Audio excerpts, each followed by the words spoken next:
رضا صاحب ہے اور صوبائی صدر پروگرام لطیف صاحب ہے.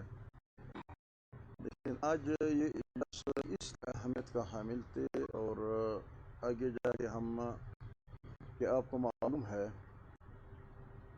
کہ 11 تاریخ جب قصور کے شہر میں پنجاب لاہور کے ساتھ قریب ہے ایک بہت بڑا ایک کانفرنس اور اس کا نام تحفظ دینی مدارس اور تحفظ حقوق عوام. لیکن کانفرنس جو پہلے کے عنوان کے حوالے سے ان لوگوں کے لیے بہت تکلیفوں کو اس لیے پہنچے کہ پنجاب کے سرزمین پہ اور عوامی حقوق کے کانفرنس کس طرح ہو سکتا ہے. کون ہے کہ جو کر لیتے کہ سرزمین عوام کے حقوق کے لیے وہ جنگ لڑتے ہیں یا ان کو پیش کرتے ہیں کہ عوام پنجاب کے کسان کے ساتھ کیا ہو رہا ہے یا ان کے غریب عوام کے ساتھ کیا کیا ہو رہا ہے. یہ پہلے تھا اور ان حکومت کے لیے اس لیے ناقابل برداشت. دوسری بات ہے کہ پنجاب کی سرزمین پہ وہ سمجھ رہا تھا کہ ہم نے دینی مدارس اور علماء اور دیندار طبقہ کو جیسے کہ لبائی کے صورت میں شکل میں وہاں انہوں نے کیا کیا مورد میں مظالم کی ہے کہ وہ مظالم دنیا کے ریکارڈ پہ ہے اور انہوں نے جو قتل عام وہاں کر دیا. تو اب یہ کون ہے کہ یہ جرات کر لیتے ہیں کہ اس کے بعد پھر دینی مدارس اور ان کے تحفظ کی بات کرتی ہے. تو لہٰذا ان دو باتوں کی بنیاد پہ پہلے سے ان کے پیٹ میں مرول ہونا شروع ہو گیا اور وہاں انہوں نے پابندیاں لگا دیے, وہاں انہوں نے دھمکیاں دے دیا کہ تم لوگ جلسہ نہیں کر سکتے, تم لوگ کو یہ جگہ نہیں دیتے ہیں, نہیں چھوڑتے ہیں. یہ سارے آپ لوگ بھی دیکھ رہے تھے سوشل میڈیا پہ. وہاں سے ہمارے جو پنجاب کے جماعت کے ذمہ داران تھے ان کے بیان آتے تھے. تو انہوں نے کہا کہ ہمارے لوگوں نے کہا کہ ہم کریں گے اور کر کے دکھائیں گے اور اگر روک سکے تو روک لو. تو اس طرح باتیں شروع تھے. تو ہم بھی سمجھ گئے کہ بھائی کیا معاملہ, یہ تو دونوں آئینی ایک چیز ہے اور اس پہ اگر اب کوئی بات کرتے جب کوئی سیاستدان وہاں جا کر کے تو ظاہر بات ہے سیاستدان یا عوام کے حقوق کی بات کرتے ہیں یا اسلام کے اور ان کی تہذیب و تمدن کی بات کرتے ہیں. لیکن میں بھی خود اس وقت اس موقع پہ وہاں پہنچا اور میں نے وہاں جلسے میں بھی کہہ دیا کہ میں زیادہ تر باہر کے جلسوں میں میرے اتنی نہیں, بس میں اس طرح اپنے بلوچستان کے اندر اپنا جماعت کو سنبھال لیتا ہوں. لیکن ادھر ہمارے جو دھرنا شروع تھا اور ہمارے شہداء جو پڑے تھے اور ہمارے ساتھ جو مظالم ہو رہے تھے اور خاص کر پولیس کے جو شہداء ادھر کوئلہ پاٹک پہ پڑے تھے اور ان کے جنازے پڑے تھے اور ان کے ابھی بھی لاشیں پڑے ہیں. تو ہم سمجھ رہا تھا کہ ہم ویسے میدان میں جب ہے اور ادھر ہم بیٹھے ہیں اور انہی قرآنوں سے ہم اپنے مظالم کے بارے میں اور منتیں کرتے ہیں اور ان کو کہتے ہیں کہ خدا را ہمارے اوپر یہ ظلم بند کر لے, تو کیوں نہ جا کر کے جو پاکستان کے سب سے بڑی صوبہ اور سب سے آزاد سرزمین جب ہوتے ہیں وہ پنجاب کو اپنے آپ کو کہتے ہیں کہ آزاد, تو آزاد لوگوں کی سرزمین پہ اگر ہم ادھر یہ سرزمین اگرچہ وہ غلام سمجھتے ہیں اور غلاموں کی آواز آگے وہ بڑھنے نہیں دیتے. میں بھی وہاں گیا, یہاں بلوچستان کا جو مقدمہ تھا وہاں پیش کر دیا, یہ بھی ان کے لیے ناقابل برداشت ہو گیا. پھر اس کے بعد جو قائد محترم نے جو تقریر کی تو مجھے اس بات پہ ہے کہ قائد محترم کے تقریر میں کوئی ایسے بات اگر پاکستان کے عوام, پنجاب کے عوام, سندھ کے عوام, بلوچستان کے عوام سب کا یہی مظلومیت کا ایک آواز ہے, لیکن یہ آواز کوئی اس طرح کھل کے کسی کے سامنے نہیں رکھ سکتا. یہ مقدمہ انہوں نے رکھ دیا. جب رکھ دیا تو یہ ان کے لیے ناقابل برداشت ہو گیا کہ ہمارے سرزمین پہ اور اس طرح باتیں. اور پھر پنجاب میں تو اور کون, یہ ملاؤں کا کیا حصہ ہے پنجاب میں, ہے ہوتے کون. تو اس وجہ سے وہ باتیں شروع کر دیا. 2 دن تو یہ خاموش بیٹھے تھے, وہ نہیں سمجھ پا رہا تھا, ان کے حواس کام نہیں کرتا تھا کہ ہم کیا کریں. 2 دن کے بعد جو ادھر سیاق و سباق سے اٹھ کر کے یہ نکال دیا. اچھا یہ انہوں نے ایک بات کی ہے کہ فوج والے تنخواہ لیتے ہیں اور فوج کے لوگ تنخواہ لیتے ہیں, یہ بات. پھر انہوں نے یہ اٹھا کر کے انہوں نے کہا کہ مولانا نے یہ کہا ہے. پھر آپ دیکھ رہے کہ مسلم لیگ کے تو سارے جو بھی ہو تو انہوں نے بیچاروں نے، اور پیپلز پارٹی کی بھی دوسرا لائن لگ گیا، پھر کل ایم کے لائن لگ گیا. لیکن میں ان لوگوں سے میرے گلا اس لیے یہ دو جماعتوں سے کہ کافی لوگوں نے وہاں سے یہ بیان اور ویڈیو بنانے سے یا پریس کانفرنس کرنے سے پہلے وہ ہمارے ساتھ رابطہ کرتے ہیں، کہتے ہیں کہ ہم بالکل مولانا کے بیان کے ساتھ متفق ہیں، لیکن کیا کریں، ہمارے مجبوری ہے. تو ٹھیک ہے، مجبوری تو ہوتے رہتے ہیں، ہمارے ملک میں اندر مجبوریاں تو ہوتے ہیں. تو لیکن ایک بات جو مسلم لیگ اور مسلم لیگ کے لوگوں نے اصل یہ تکلیف نہ پیپلز پارٹی کو پہنچی ہے بذاتی، لیکن مجبوری تو اپنے جگہ پہ ہے. یہ تکلیف نہ ایم کو پہنچی ہے، تکلیف تو اپنے جگہ پہ ہے. سب سے زیادہ جو تکلیف پہنچے وہ مسلم لیگ کو پہنچے ہیں. اور مسلم لیگ کے تاریخ یہ رہا ہے، ہم کل بھی ہم نے کہا، آج بھی ہم کہتے ہیں کہ مسلم لیگ نے ابھی تک ان کا سارے حکومت کا جو دورانیہ ہے یا وہ جو بینیفیشری ہے، وہ ہر وقت انہوں نے فوج اور عوام کو لڑوایا، اور اس لڑائی کے وہ بینیفیشری ہے، ان کو حکومت اور حکومتیں اس پہ لیتے ہیں. لہذا اگر ختم نبوت کے جلوس پہ انہوں نے وہاں فائرنگ کی، 10,000 جو ختم نبوت کے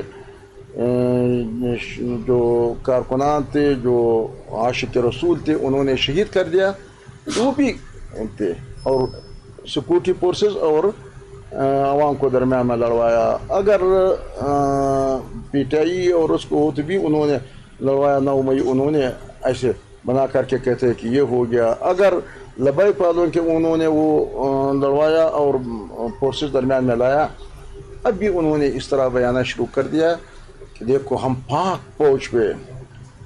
تو پاک فوج تو اس سے پہلے کہ میں اس بات پہ آؤں گا کہ کیا ہے، کیا معاملہ ہے، کیا جمعیت علماء اسلام کے سوا اس ملک میں یا ان اداروں کے بقا اور سالمیت کے لیے یا ان اداروں کے کارکردگی کے اعتراف کرنے کے جو انہوں نے ایک کارنامہ کیے ہو، تو سب سے پہلے کس نے جمعیت علماء اسلام نے تو میدان میں اتر گئے. ہمارے ملک پہ انڈیا نے حملہ کر دیا، اور حملے کے بعد 2 دن تم لوگ دیکھ رہے تھے، سب دنیا دیکھ رہا تھا کہ کسی کی یہ ہمت نہیں تھی کہ اب کیا کرنا ہے، کیونکہ کچھ لوگوں کا تعلقات انڈیا کے ساتھ بھی ہے، جو وہاں پنجاب کو ذرا وہاں قریب ہے، واگا بارڈر کے ساتھ، ان کے وہاں بھی تعلقات ہیں. تو کسی بھی ہمت نہ کر سکا کہ انڈیا کے بارے میں کچھ کہے. لیکن جب قائد جماعت پارلیمنٹ میں اترے اور انہوں نے اعلان کر دیا، کیا تم لوگوں نے تماشا بنایا، وہ ہمارے ملک پہ اتنے حملہ آور ہو گئے، اور مدارس پہ حملے کر دیے، اور ہمارے مساجد پہ حملے کر دیے. اور ظاہر بات ہے کہ یہ بات ہمارے لیے کلیئر ہو گیا کہ جب مدارس پہ انہوں نے حملہ کر دیا تو مدارس والے انڈیا اپنا دشمن سمجھتے. لہٰذا جب ہمارے قیادت میدان میں اتر گئے اور انڈیا کے خلاف تقریر کی کہ ہمت کرو، کوئی کیا معاملہ ہے، کیا سب سنگا. تو اس کے بعد وہ باتیں شروع ہو گئے. دوسرے دن ہمارے فوج نے، ہمارے آرمی کے وہ مرال بلند ہو گیا، اور وہ سمجھ گئے کہ عوام ہمارے ساتھ ہے، کیونکہ جب جمعیت علماء اسلام ہو تو عوام جمعیت علماء اسلام کے ساتھ ہے. تو تیسرے دن جب 4 منٹ میں انہوں نے پورا انڈیا کو ملامیٹ کر دیا، اور انڈیا اس پہ مجبور کر دیا کہ انہوں نے وہاں ٹرمپ کو وہاں آوازیں دے دیا کہ خدا را جنگ بند کر لو. لیکن اس دن میں مجھے نہ نواز شریف کا کوئی بتا سکتے کہ نواز شریف نے تقریر کی، کوئی بتا سکتے کہ شہباز شریف نے فوج کو وہ ہمت دے دیا، کوئی بتا سکتے کہ کوئی بھی یا پیپلز پارٹی کیا وہ تو جمعیت علماء اسلام تھے. اب مجھے بتاؤ کہ اس سے زیادہ ملک کی وفاداری اور ان اداروں کی وفاداری اور ان اداروں کا ایک مرال بلند کرنے کے کون ہو سکتا ہے. لیکن اس کے باوجود یہ لوگ یہ جو اس کو لڑوانا چاہتے ہیں کہ فوج، تو پھر میں اس بات پہ بھی آؤں گا. اور ہم سمجھتے ہیں کہ اب آج یہ سوشل میڈیا کے دور، یہ کیمروں کا جو دور ہے، تو مجھے وہ بھی یاد ہے کہ میں نواز شریف صاحب جب باجوہ اور فیض احمد کا نام لیتے ہوئے کیا انہوں نے کہا، کیا وہ چیف آف آرمی نہیں تھے؟ وہ بھی تھے. اگر ان کے اپنے درمیان میں اختلافات ہیں, اگرچہ ہمارے ان سے اختلافات ہے یا رہیں گے, لیکن اس کے یہ خواجہ آصف جو آج بولتے ہیں, یہ جو عطا تاران جو آج جو کچھ باتیں کرتے ہیں, یہ جتنی بھی لوگ آج ہمارے قیادت پہ بھونکتے ہیں, تو ان لوگوں نے وہاں اس وقت فوج پہ نہیں بھونکا. لہٰذا اس سلسلے میں انہوں نے یہ کوشش کی, ناکام کوشش کی. وہ نہ فوج کی فکر ان کے ساتھ ہے, نہ شہیدوں کی فکر ان کے پاس ہے, نہ کوئی کچھ, لیکن ان کو اپنے اقتدار کا پڑ گیا کہ جب یہاں قصور تک جمعیت علماء اسلام کی یہ ریلا اور یہ قافلہ اور یہ سیلاب یہاں تک پہنچے, اور پھر آگے جا کر کے دوسرا ان کے لیے یہ تکلیف ہو گیا کہ جن لوگوں نے ان کو لایا تھا کہ تم لوگوں نے کہا کہ پنجاب میں کوئی ہے نہیں تو سب ہم ہے, یہ کہاں سے لائے یہ انسان, یہ سمندر انسانوں کا کہاں سے آیا, یہ تمہارے کردار کا تو کچھ. تو اب اپنے کردار کو بچانے کے لیے, ان کو محفوظ رکھنے کے لیے اور ان سے نظر ہٹانے کے لیے تو انہوں نے یہ کام کر دیا. لہٰذا ہم جمعیت علماء اسلام اپنے قائد کے بیان کی حمایت, بلکہ حمایت نہ, ہم حمایت سے حمایت تو اس کو کہتے ہیں کہ بس میں آپ کا حامی ہوں, بلکہ اس پہ ہم اپنے جان بھی نچھاور کر دیتے ہیں کہ اگر قائد کہ اس بیانیے کے خلاف ہے, اگر کسی نے اس طرح کیا, کوئی ادھر کیا. لیکن اس کے بعد جب بیان پہ آ جاتے ہیں, تم لوگ بھی سارے تبصرے بھی سنتے ہیں, سارے جیسے کہ جو ہمارے قیادت کے بدترین مخالف ہے, جو جمعیت علماء اسلام کے بدترین مخالف ہے, وہ لوگ بھی اس کے اعتراف کرتے ہیں کہ اس میں تو سب سے زیادہ اور اچھے انداز میں عوام کی جو ترجمانی ہے, یا عوام کے حقوق کی جو ترجمانی ہے, یا امن امان کے حوالے سے ہو, یا ان کے حقوق کے حوالے سے ہو, یا موجودہ جو غیر یقینی کیفیت جو دہشت گردی کے حوالے سے ہو, اس سے زیادہ کون سا اچھا بیان ہو سکتا ہے. لہذا ہم اپنے ان افواج پاکستان سے اور ان کے سربراہوں سے یہ کہ خدا را ان لوگوں کے منہ بند کروا دے, ان کو کہہ دے کہ ہمارے نام پہ سیاست نہ کیا جائے, ان کو کہہ دے کہ ہمیں اور عوام کو نہ لڑوایا جائے. اور اگر وہ کہتے ہیں کہ لڑوانا چاہتے ہیں تو ہمیں کیا فرق پڑتے ہیں, ہمیں تو ویسے ہمارے نصیب میں یہ ہو کہ ہم اسی جمہوریت کی حمایت میں, اسی جمہوریت کے حوالے سے ہمارے علماء کو شہید ہو رہا ہے, ہمارے قائدین کو شہید کیا گیا ہے, ہمارے قائد پہ 5-6 حملے, ہر حملے میں 20-15-16, ادھر کوئٹہ میں تم لوگوں نے دیکھا کہ ہوا, چرسدہ میں ہوا, دوسری مردان میں ہوا, 4-5 اس طرح حملے ہوئے کہ اس ہر حملے میں 15-20 نوجوان اور کارکن شہید ہو چکے. لیکن ہم ویسے وہاں سے ماننے کے لیے کیا مل رہا ہے کہ تم لوگ جمہوریت کی بات کرتے ہیں اور جمہوریت تو کفر ہے. لہٰذا ہمارے مولانا ادریس رحمۃ اللہ علیہ شہید, جو ہمارے سب کا استاد اور مدارس کے سربراہ اور ایک شیخ الحدیث اور جمعیت علماء اسلام کا سرپرست اعلیٰ, ان کو اس بنیاد پہ مار دیا, قتل کر دیا, شہید کر دیا کہ انہوں نے ایک جو بھی صحیح بات ہمارے سامنے آ جاتا تو ہم اگر کوئی صحیح کام کر لے مخالف ہو وہاں پہ کو ہم حمایت کرتے ہیں, اور خاص کر ریاست پاکستان ہمارے اداروں کا. تو انہوں نے ایک بات تقریر میں کی کہ فیلڈ مارشل نے جو وہاں امریکہ اور اس کے درمیان جو صلح کروایا, اور اس سے پاکستان کے مقام بلند ہو گیا, پاکستان کے اعزاز پورا دنیا میں مل گیا, اور پاکستان کو فخر, پاکستانیوں کو سر فخر سے بلند ہو گیا. تو اس پہ وہاں تم لوگ دیکھ رہے تھے 1 مہینے پورا سوشل میڈیا پہ ان کو دھمکیاں مل رہی تھی, ان پہ یہ جو بھی دنیا کے دھمکیاں تھیں ان کو دے رہے تھے, لیکن 1 مہینے کے بعد ان کو شہید کیا گیا. تو میں ان سمجھتا ہوں شہید جب ہر ایک شہید جب شہید کو شہید تو ہم نے کب نہیں کر, لیکن اس شہید پہ یہ حق بنتا تھا کہ چلو واسع ہو, کامران مرتضیٰ ہو, مولانا فضل الرحمان ہو, جو بھی ہو, لیکن شیخ ادریس تو یہ حق بنتا تھا کہ فیلڈ مارشل آپ کی تعریف کر رہے تھے, تو کیا آپ ان کے جنازے میں حاضر ہو گئے؟ آپ نے ان کو کوئی احترام دے دیا آپ نے، ان کی کوئی فاتحہ کے 2 الفاظ دے دیا آپ نے، کوئی عزت ان کو دے دیا، اور خاص آپ ہی کے نام پہ ذاتی طور پہ آپ کی تعریف انہوں نے کی. لہٰذا میں گزارش کرتا ہوں کہ ان لوگوں کو منہ بند کروایا جائے. اور اگر آپ لوگ اس پہ ہے کہ ان کو غدار، جمعیت علماء اسلام کو غدار قرار دینے کے لیے، اور یہ لوگ آپ لوگوں نے ان کے پیچھے چھوڑ دیا ہوا ہے، تو ٹھیک ہے، ہمارا بس تو یہ چلتا تھا. ہم یہی دنیا کے کہہ سکتے کہ ہم نے نوجوانوں کو ان تمام مسلح تنظیموں سے منہا کر کے اپنے مدرسوں میں، اپنے لوگوں میں، اپنے قومی دائرے میں ہم نے بہت تکلیفوں کے ساتھ، اپنے سر کے سودا کے ساتھ ہم نے اپنے آئین سے وابستہ کر رکھا، ہم نے اپنے نظام سے وابستہ کر رکھا، ہم نے اپنے پاکستان اور پاکستانی سے وابستہ کر رکھا.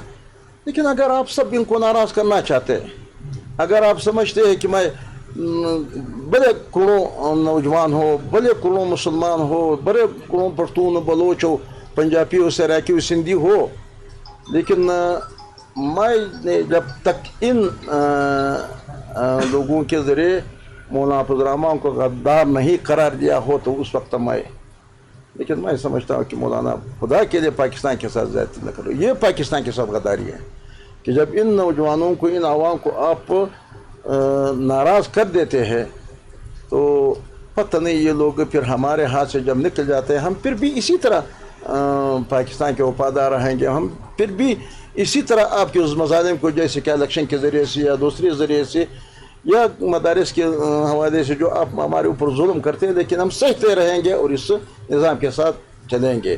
اسی طرح فتوے ہمارے اوپر لگیں گے. لیکن پھر خدا نخواستہ یہ نوجوان اور یہ جمعیت علماء اسلام سے محبت رکھنے والے لوگ اگر ناراض ہو گئے تو اس کے نتائج پھر آپ سوچ لیں، میں نہیں بتاؤں، آپ لوگ سوچ لیں یہ پاکستان کی وفاداری ہے یا پاکستان کے ساتھ زیادتی وفاداری ہے.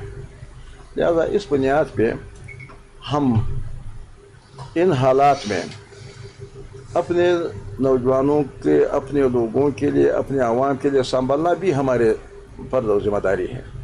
اور ہم بمانگ دہل ہم نے پہلے بھی کہہ چکا ہے، ابھی بھی کہتے ہیں کہ پاکستان کے سیکورٹی فورسز جو بھی شہید ہو رہا ہے یہ ہماری ہی شہید ہے، یہ ہماری ہی بائی ہے، یہ ہماری ہی ماتھے کے جمر ہے، یہ ہمارے ہی سر کا تاج ہے.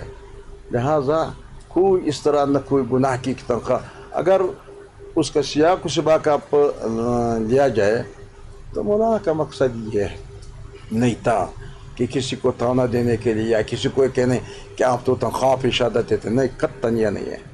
مولانا کا یہ ثابت، اور سارے جو جملے اکٹھا کر کے یہ ثابت کرنا چاہ رہا تھا کہ جب آپ لوگوں کو لشکر کے لیے کہیں گے کہ عام لوگوں کو کہتے ہیں کہ آؤ کمانڈر صاحب آپ کو 50 بندے دیں گے، آپ کو بندوق دے دیں گے، آپ کو پیسے دے دیں گے، آپ 100 بندے لاؤ، آپ یہ غیر تربیت یافتہ لوگ ہیں. یہ نہ کوئی بندوق کی مہارت رکھتے ہیں، نہ اس کے کوئی گرفت ہے. اس پہ کس کے گرفت ہے؟ جب یہ لوگ اگر میدان میں اتر گئے، بندوق ان کے ہاتھ میں آ گیا، جیسے کہ پہلے ہم لوگوں نے یہ غلطی کی، ہماری ریاست نے یہ غلطی کی، سالہ سال یہ غلطی کی کہ ہم غیر قانونی لوگوں کو ہم نے بندوق پکڑوا کر کے اسلحہ ان کے ہاتھ میں دے دیا. اب یہ ہمارے گلے میں پڑ گئے. اب پہلے ہمارے محبوب تھے، ہمارے لیے پیارے تھے کہ ہم نے ان کے لیے خدمات کرتے تھے، یہ طالبان وغیرہ، یہ ہم اب کہتے ہیں کہ یہ خوارج. اب خوارج اب ہو گیا. اس وقت تو اچھے طالبان کے نام سے پکارے جاتے تھے یا کسی اور نام سے پکارے جاتے تھے، جو بھی ہو. تو کیا یہ لشکر کل پھر یہی ریاست کے گلے میں نہیں پڑ جائے گی؟ کیا یہ لشکر جب بن جاتے ہیں غیر تربیت یافتہ تو کیا یہ نقصان نہیں اٹھائیں گے؟ کیا یہ غیر تربیت یافتہ لشکر جب آپ ان کے بندوق ان کو پکڑوا دیا تو اپنے درمیان میں دشمنیوں کے سبب نہیں بن جائے گی؟ اور جو سالہ سال تک وہ دشمنیاں چلیں گے. لہٰذا اس بات کو ثابت کرنے کے لیے انہوں نے جب تنخواہ کا ذکر ہو گیا، تنخواہ کا نہ بلکہ اس پہ ریاست کا تو بہت زیادہ فنڈ اس لیے خرچ کرتے ہیں کہ ان کے تربیت، ان کے بندوق، ان کے کارتوس، ان کے بختر بند، ان کے پلانا، ان کے ٹریننگ، وہ کمانڈوز بنانا، یہ سب چیزیں اس میں شامل ہے. تو یہ کون سا گناہ ہے کہ میں کہتا ہوں کہ تربیت یافتہ اور غیر تربیت یافتہ. لہٰذا خواہ مخواہ اگر ان لوگوں کو انہوں نے چھوڑ دیا ہوا ہے، ان کو کہے کہ وطن کے دشمن تم ہے، غدار تم ہے. اور آج بھی ہم کہتے ہیں کہ جو لوگ یہ جو مسلم لیگ کے ہو جو ان حالات کے ہر وقت بینیفیشری ہوتا ہے، اور یہ دوسرے مجبور لوگ، سب کو ہم کہتے ہیں کہ مولانا سے معافی کے بجائے کہ آپ کہتے ہیں کہ مولانا معافی مانگے، تم معافی مانگو کہ تم اس ملک کے لیے جتنی بھی دشمنی کرتے ہیں، اور پھر آگے جا کر کے ان کو کنٹرول کرنا یہ عوام ہے. عوام جب آپ کے ساتھ نہ ہو تو پھر آپ کیا کرتے ہیں؟ اور یہ کہتے کہ مولانا کے بیان انڈیا میں چل رہا ہے اور انڈیا ان کے، تو کیا یہ انڈیا بھی یہ بھی نہیں چلاتے ہیں؟ جب آج آپ یہ پھر ہندوستان کہتے ہیں تو یہ آپ کے لوگ ان کے ہاتھ میں آ گیا. یہ تو ہندوستان نے تو اپنے لوگ ادھر نہیں بھیجا ہے. تو یہ پھر جب آپ ان کو ناراض کر کے اپنے مد مقابل کڑا کر دیا اور آپ اپنے آپ کو وفادار کہے، تو آپ نے کب وفاداری کی ہے؟ اور جب آپ ان کے وفادار بن جاتے ہیں تو آپ سے کیا ہو سکتے؟ تو آپ کچھ بھی نہیں کر سکتے. اور آپ پتنی پھر یا وہ پہلے جو ہندوستان کا جو وزیر اعظم تھا، وہ کیا نام تھا وہ جو انہوں نے ادھر لاہور پہ بلایا، واجپئی. تو پھر جب ایک وقت آپ کے ہاتھ لگ جائے گے تو پھر آپ واجپئی کے ہوں گے، پھر آپ ان کے نہیں ہوں گے. لہٰذا اس حوالے سے جمعیت علماء اسلام بہت سنجیدگی سے، بہت طریقے سے بار بار ہم سے یہ باتیں نہ کہلوائی جائے، نہ ہم سے یہ سرٹیفکیٹ کہ آپ ہمارے لیے سرٹیفکیٹ کہ ہم یہ حل کر لے وہ حل کر لے. ہم پاکستان کے ساتھ تھے، بلکہ پاکستان کے نہیں، پاکستان ہم نے حاصل کیے ہیں. یعنی تو مطلب یہ کہ کسی اور نے حاصل کر لیا، یہ شیخ الہند کے پیروکاروں نے حاصل کی ہے، یہ علماء نے حاصل کیے ہیں.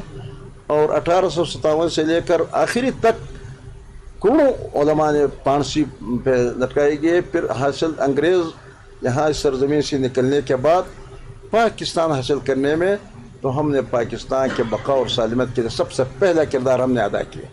کبھی جمعیت علماء اسلام نے اس ملک کی سرگزاری نہیں کی.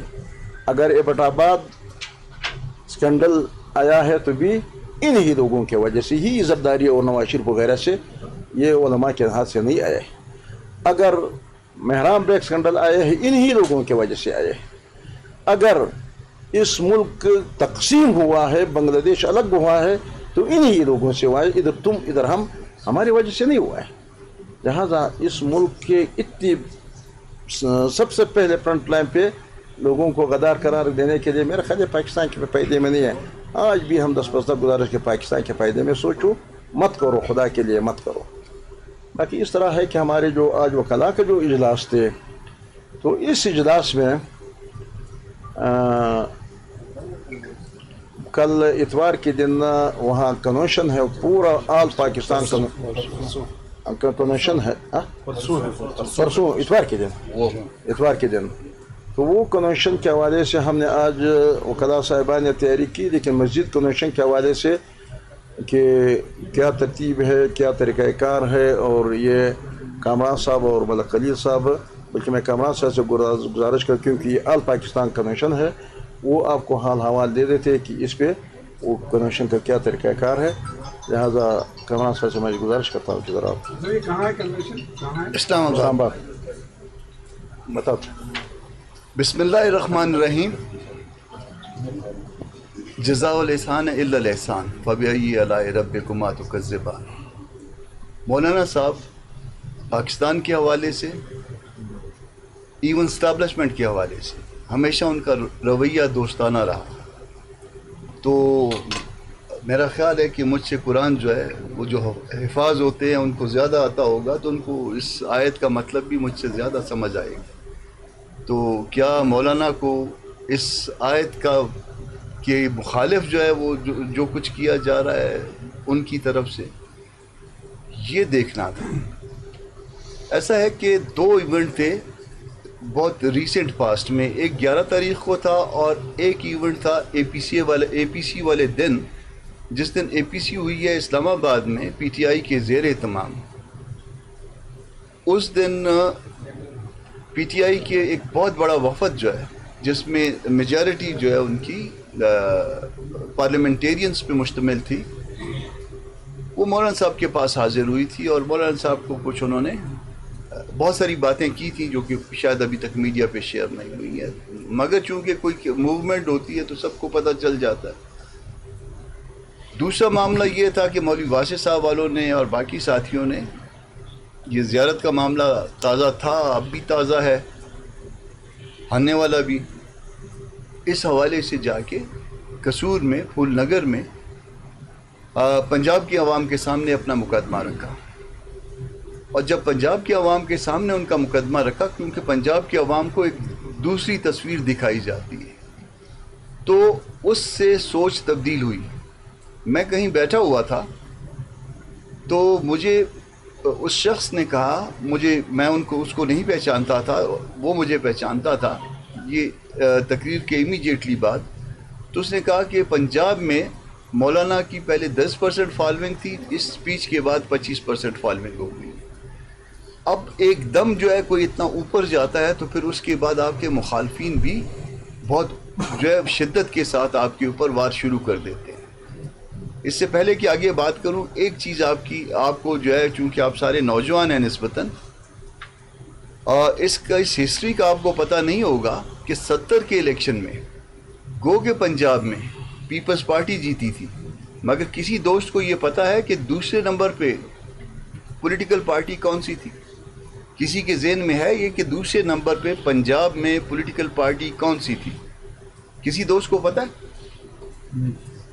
JUI تھی۔ اس کے اوپر ذرا سرچ کریے، دوسرے نمبر پہ ووٹ جو ہے، گو کے ڈیفرنس بہت زیادہ تھا، مگر سٹل جو ہے دوسرے نمبر پہ جمعیت علماء اسلام پاکستان وہاں پہ جو اپنی حیثیت رکھتی تھی۔ اس کے بعد جو ہے اس میں سے مختلف جتھے نکلے جنہوں نے دستور کے مخالف بیانیہ اپنا لیا۔ نتیجہ یہ ہوا کہ وہ آہستہ آہستہ JUI نیچے کی طرف گئی۔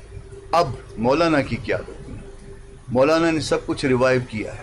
بلوچستان میں جمعیت علماء اسلام جیتتی ہے یا ہارتی ہے؟ پہلے تین نمبرز میں، یا جیتنے والے میں، یا رنر اپ میں، یا تیسرے نمبر پہ آنے والے میں، 3 نمبر میں آپ کا جمعیت علماء اسلام کا کینڈیڈیٹ ہوتا ہے۔ تقریباً یہی حال خیبر پختونخوا کا ہے۔ سندھ میں جو ہے ہماری انٹری جو ہے پیپلز پارٹی کے بعد جو ہے وہ تقریباً جو ہے نا ہم اس کے بعد آ گئے۔ اب پنجاب میں جب آپ انٹر ہوتے ہیں مولوی واسع صاحب، تو اس کے بعد آپ کو تکلیف برداشت کرنی پڑے گی۔ آپ 10% سے 25% پہ پہنچ گئے۔ جب کوئی 10% سے 25% ایک رات میں چھلانگ لگائے گا تو اس طرح کے لوگ بکواس کریں گے۔ ہماری ایک تاریخ ہے، ہم کبھی مرنے والے کو بھی برا نہیں کہتے بھلے اس میں 100 برائیاں ہوں۔ جب ہم مرنے والے کو برا نہیں کہتے تو کیا ہم اس طرح سے بے شرم لوگ ہوں گے کہ ہم شہداء کے حوالے سے بری بات کریں گے؟ ہم پہ الزام لگانے والے، جنہوں نے شہداء کے حوالے سے الزام لگائے ہیں، جنہوں نے مولانا صاحب پہ الزام لگایا، وہ معافی مانگیں گے، اور ہم ان سے معافی کا مطالبہ کرتے ہیں کہ وہ انہوں نے ایک غلط الزام لگایا اور وہ معافی مانگے۔ ہم پاکستانی تھے، پاکستانی ہیں، پاکستانی رہیں گے۔ شہداء ہمارے بچے تھے، ہمارے بھائی ہیں، ہم ان کو اپنا سر کا تاج سمجھتے ہیں، مگر اس کے باوجود ایک فضول بیانیہ اپنایا گیا اور فضول قسم کے لوگوں سے اس پہ بات کروائی گئی۔ یہ جو اجلاس ہونے جا رہا ہے آل پاکستان جمعیت کے جو وکلا ہیں، جمعیت سے تعلق رکھنے والے وکلا ہیں، جس کے صوبائی صدر ہیں ہمارے ملک خلیل صاحب، اس کو اس لیے جو ہے تکلیف دی جا رہی ہے۔ ان کو، بلوچستان والوں کو، پنجاب والوں کو، خیبر پختونخوا والوں کو، ایون آزاد کشمیر اور گلگت بلتستان والوں کو اور سندھ والوں کو، کہ شاید میں جب مولانا کا بیان سنتا ہوں، مولوی واسع صاحب جب آپ مولانا کا بیان سنتے ہیں، عین اللہ شمس صاحب ان کا بیان سنتے ہیں، صاحبزادہ صاحب سنتے ہیں، ہم شاید کسی تعصب کا شکار نہ ہوں۔ آپ آئیے، آپ جورسٹ ہیں، آپ پڑھے لکھے، قانون کے پڑھے لکھے لوگ ہیں، آپ اس پہ انڈیپینڈنٹ مائنڈ اپلائی کریے کہ اس میں کتنی بات مولانا نے قانون کے خلاف کی ہے یا خدا نخواستہ شہداء کے خلاف کی ہے، اور ان کی رائے لینے کے لیے ان سب کو تکلیف دی جا رہی ہے۔ اتوار کو انشاءاللہ کنونشن ہوگا، وفد جو ہے یہاں سے شرکت کرے گا، اپنا ملک صاحب کی قیادت میں، اعلیٰ دوست صاحب کی قیادت میں، ان کی جو کیبنٹ ہے ان کی قیادت میں ایک پورا بلوچستان سے وفد آئے گا، اسی طرح سے سب صوبوں سے، آزاد کشمیر سے، گلگت بلتستان سے لوگ شرکت کریں گے، اور یہ ساری تقریر ان کے سامنے رکھی جائے گی کہ بھئی آپ قانون کو جاننے والے افراد ہیں، آپ بتائیے کہ اس میں کون سی بات خراب ہے، اور یہ پھر اس کے اوپر اپنی رائے دیں گے۔ اس کے بعد ہم اپنا جو نا نیریٹو، بکلا کا جو یہ جمعیت کا ونگ ہے وہ اپنا نیریٹو مرتب کرے گا اور وہ عوام کے سامنے رکھے گا۔ میں نے پہلے بھی مطالبہ کیا ہے کہ مولانا کی پوری تقریر سنائی جائے، پوری تقریر عام عوام کو بتائی جائے، ان کو سنائی جائے، اور اس کے بعد جو ہے نا یہ فیصلہ لیا جائے عوام سے کہ مولانا کی تقریر میں خدا نخواستہ کوئی نیگیٹو بات ہے۔ ہم کہتے ہیں ہم نے آپ کو گالی نہیں دی ہے، وہ کہتے ہیں نہیں آپ نے گالی دی ہے۔ یار خدا کے بندے، آپ جیسا بیوقوف ہم نے نہیں دیکھا۔ میں کہتا ہوں کہ بھئی ہم نے آپ کو گالی نہیں دی، انہیں نہیں آپ نے گالی دی ہے۔ وہ خدا کے بندے، ہم نہیں گالی نہیں دی ہے۔ اگر تم نہیں سمجھ سکتے یا آپ کی سمجھدانی اتنی چھوٹی ہے کہ اس میں یہ بات نہیں سمجھ سکتی، تو پھر ہمارا قصور تو نہیں ہے۔ ہم اپنے کہنے کے ذمہ دار ہیں، آپ کی سمجھ کے ذمہ دار نہیں ہیں۔ آپ کا بہت شکریہ۔ یہ پرسوں کنونشن ہوگا 2 بجے، اس کے بعد یہ دوست رائے مرتب کریں گے، اور رائے مرتب کرنے کے بعد جو ہے نا یہ رائے عوام کے سامنے، عام پاکستان کے لوگوں کے سامنے اور عام وکیلوں کے سامنے یہ رکھی جائے گی، اور ان سے بھی یہ ریکویسٹ کی جائے گی کہ آپ اس پہ رائے دیں کہ مولانا نے کون سی بات خلاف کی ہے۔ تو اس لڑائی کو، اس بے سود لڑائی کو آپ ختم کر دیں، مولانا سے معافی مانگے، ورنہ پھر لڑائی کو ہم ادھر تک لے کے جائیں گے کہ آپ بالکل جو ہے نا لوگوں کے سامنے جو ہے نا ایکسپوز ہو جائیں گے کہ آپ کیا کہہ رہے ہیں، آپ کیا کر رہے ہیں۔ ہم کہتے ہیں ہم نے گالی نہیں دی، آپ کہتے ہیں نہیں آپ نے گالی دی ہے۔ تو یہ بےہودگی ہے، مناسب بات نہیں ہے۔ آپ کا بہت شکریہ۔ اچھا مولانا صاحب، گزشتہ مئی کے جو ہے مہینے میں آپ نے احتجاج کی بہت بڑی کال دی، پھر وزیر اعلیٰ صاحب آئے، پھر آپ نے ملتوی کیا، 20 مئی کو آپ نے جو ہے یہ احتجاج مؤخر کیا، پھر اس کے بعد کوئی آپ نے اعلانیہ طور پر جو ہے احتجاج ختم کرنے کا اعلان نہیں کیا، لیکن وہ احتجاج کا سلسلہ رک گیا۔ اس کی کیا وجوہات ہے؟ اس کے علاوہ کوئٹہ میں ایک دھرنا جاری ہے، زیارت کے جو ثانیہ زیارت کے لواحقین ان کی طرف سے دھرنا جاری ہے۔ جمعیت کا کوئی خاص کردار نظر نہیں آ رہا ہے، نہ دھرنے والوں کے ساتھ نظر آ رہا ہے، نہ ہی حکومتی کمیٹی کے ساتھ، نہ ہی کمیٹی میں کوئی فعال کردار نظر نہیں آ رہا ہے جو آپ کے اسمبلی میں اراکین ہے، اسٹرینتھ ہے۔ اور ایک مفتی نے، ایک مولانا نور الدین آغا نے ایک بیان دیا ہے کہ لاشیں رکھ کر احتجاج کرنا کہ جو ہے اسلام میں اجازت نہیں ہے۔ آپ اس کو کیسے دیکھتے ہیں؟ میرے خیال میں جہاں تک آپ کہتے ہیں کہ آپ نے احتجاج کیے اور پھر وزیر اعلیٰ آئے، سارے تفصیل تو آپ نے بتا دیا، لیکن ہمارا احتجاج اگر آپ کو یاد ہو، لیکن ویسے آپ لوگ تکلیف نہیں کی ہے کہ وہاں پشنگ کے جلسے میں آپ آئے، ورنہ پشنگ کے جلسے میں نے کہہ دیا کہ وزیر اعلیٰ نے ہمیں ٹائم دیا ہوا ہے۔ وہ کہتے ہیں کہ میں ابھی بھی رابطے میں ہو وہاں لوگوں سے، اسٹیک ہولڈر سے، کہ تاکہ میں ممبروں کو برابر کر دو، اور آپ کے 12 ممبر ہے اور یہ اسمبلی سے پاس کر دیں گے۔ لیکن اگر انہوں نے ہمیں مکمل جواب دے دیا تو پھر ہمارا وہی احتجاج جو پورا بلوچستان کو ایک کر ہمارے وہی بیان، وہی بیانیہ، وہی برقرار ہے، وہی اعلان برقرار ہے۔ وہ تو ہم نے شیخ کے جلسے میں اعلان کر دیا۔ اب آپ کہتے ہیں کہ باقاعدہ طور آپ نے اس کو نہیں چھوڑے، خاموش نہ خاموش رہے ہیں۔ ہاں، یہ جب تک قانون کے مطابق، جب تک مذاکرات کے ذریعے سے جب مسئلہ حل ہوتے ہیں تو ظاہر بات ہے 1 مہینہ 2 مہینے تو ہو جائیں گے، تو سالہ سال کا مسئلہ ہے۔ لیکن اگر انہوں نے مکمل ہمیں جواب دے دیا کہ بس اب ہم بے بس ہو گئے، یا ہم نہیں چاہتے، یا ہمارے بلکہ ان کا اپنا اختیار نہیں، جہاں سے وہ حاصل کرنا چاہتے ہیں وہی، تو پھر ہمارا یہی بلوچستان ہوگا اور یہی ہم ہوں گے، اور انشاءاللہ العزیز پورا بلوچستان کوئٹہ میں۔ پھر پتہ نہیں اس وقت پھر آپ دیکھیں گے، پھر آپ مجھ سے پوچھیں کیا ہوگا، ابھی اس طرح ہے۔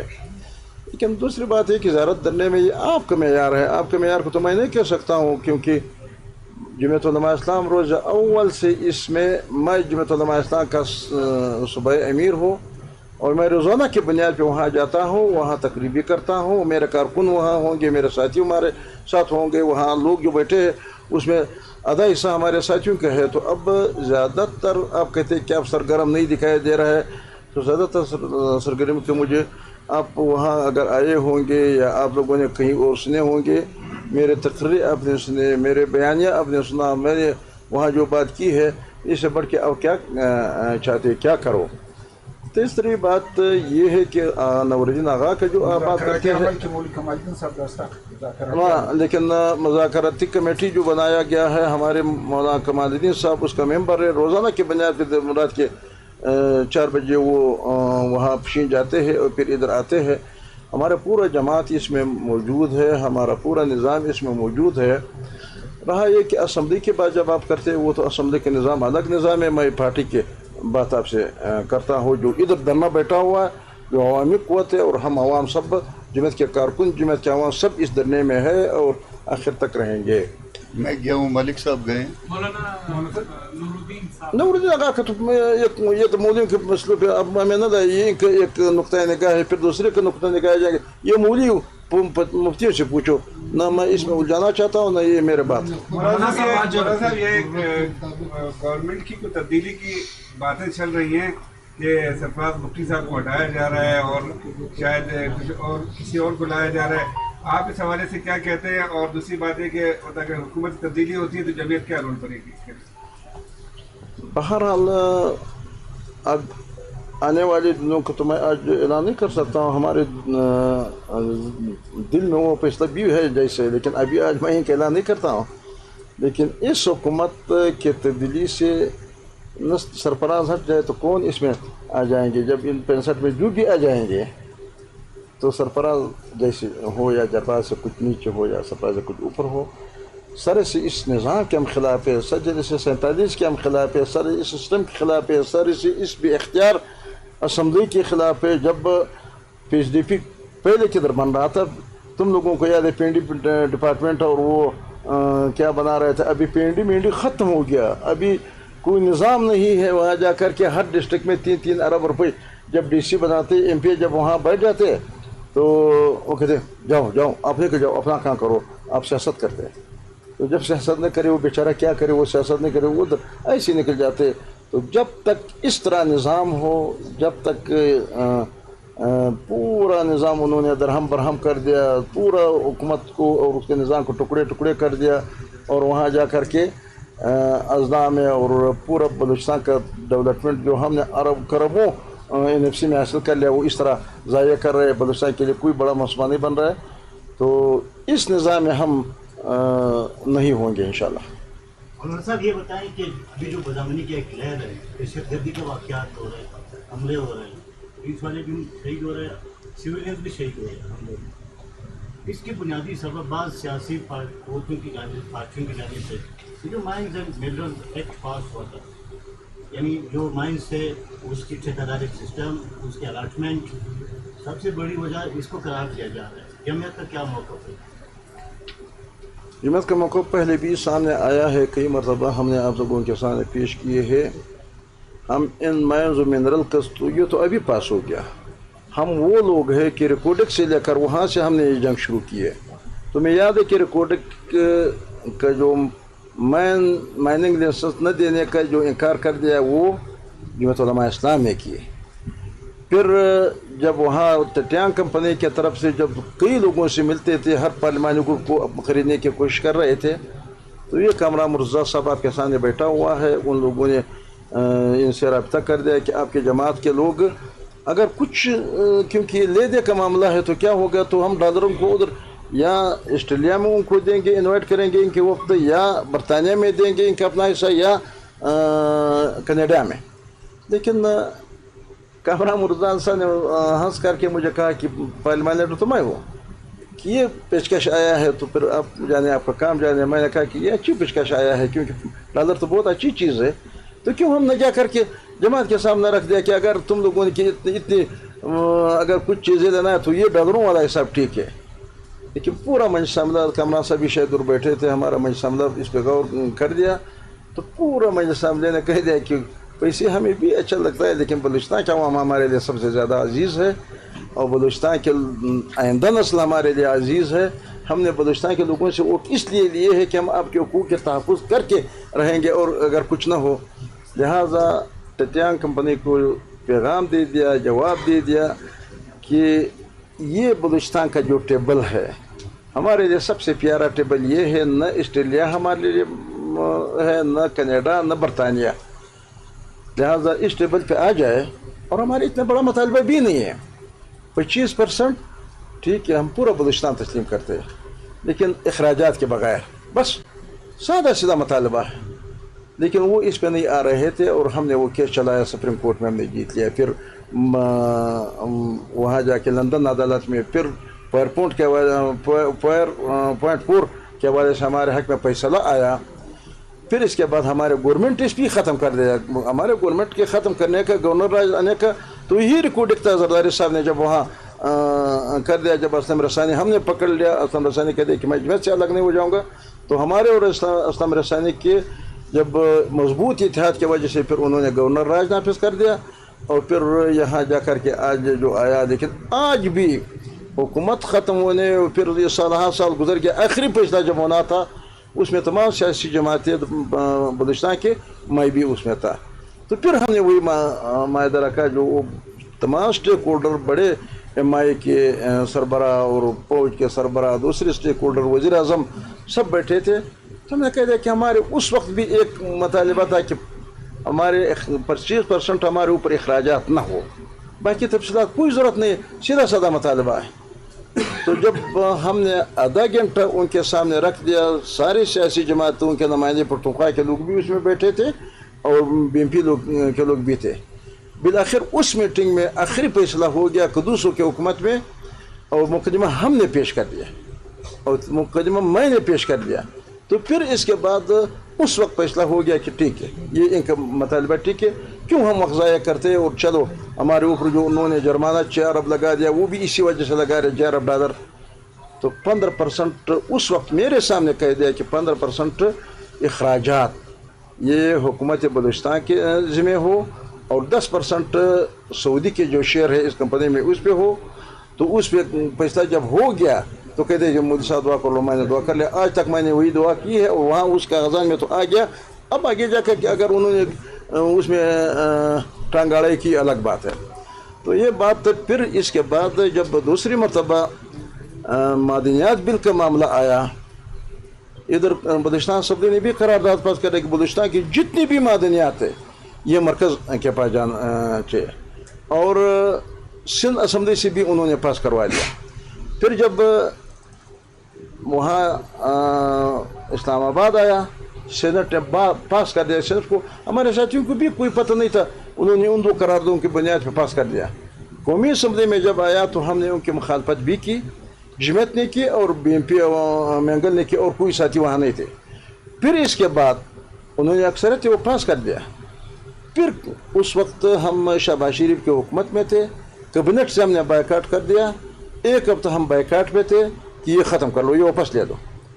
پھر جب یہ لوگ آئے کہ ٹھیک ہے ہم تیار ہیں, ہم واپس لے لیتے, کیونکہ مولانا نے کہہ دیا کہ یا یہ آپ لوگوں نے واپس لینا ہے یا ابھی ہم نے 1 ہفتہ بائیکاٹ کی, 1 ہفتے کے بعد ہم حکومت کو چھوڑ دیتے, حکومت سے نکل جائیں گے.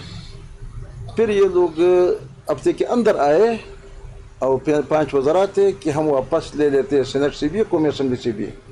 پھر وہ ڈرافٹ بھی میں نے کہہ دیا کہ ہم نہیں بنائیں گے. کامران صاحب جب آ جاتے وہ کس طرح لے سکتے, ڈرافٹ کامران صاحب نے بنا دیا, ان کو پکڑوا دیا, انہوں نے واپس لے لیا. یہ جنگ تو ہم نے وہاں سے شروع کی. ادھر تو جمعیت علماء اسلام, کیسے یہ ممکن ہے کہ جمعیت علماء اسلام کے ساتھ دے دیتے. لیکن ایک میں بات کلیئر کرانا چاہتا ہوں کہ اگر اپوزیشن کے ساری جماعتیں جب ایک طرف ہو جاتے تو بھی بل پاس ہو سکتا تھا, کوئی مائی کلال روک سکتا تھا. لیکن پھر بھی ہمارے بارے میں وہ ایک جو کمیٹی کا چیئرمین یا اجلاس جو ضابط نے کر دیا, اور وہ کہتے کہ مجھے دھوکہ دے دیا. اب یہ معاملہ ہمارے اوپر ایک تھوڑا سا داغ آ گیا. لیکن اصولی طور پہ ہم وہ لوگ ہیں, اور آج بھی اس مائن منرل کے سب سے بڑے مخالف ہم ہیں. آج بھی جو ہمیں وہاں سے سزا مل رہی ہے تو اس پہ کہ تم لوگ کیوں ان کی مخالفت کرتے ہیں. لہٰذا مائن اور منرل کے مخالف ہے, اور ہم سب یہ بات میں مانتا ہوں, آپ کی بات بالکل بجا ہے کہ سب کچھ جو دہشت گردی کا جو کردار ہے یہ اس وجہ سے کہ مائنز اور منرل کو آگے بڑھانے کے لیے یہ خوف کا ماحول پیدا کرتے ہیں, پھر اس خوف کے ماحول میں اپنے کام کو آگے بڑھائیں گے. صاحب اگر یہ ڈاکٹر مالک صاحب کو وزیر اعلیٰ بناتے ہیں تو پھر آپ تو اپوزیشن تھے, پھر آپ کا کیا کردار ہوگا؟ میں نے وہ باتیں دل میں رکھ دیا, جب میں نے رکھا تو وہ میرے باتیں چھوڑ دی. یہ جب اس وقت آ جائے, اگر آپ نے مالک صاحب کو لایا پھر مجھ سے پوچھا کہ میں کیا کروں.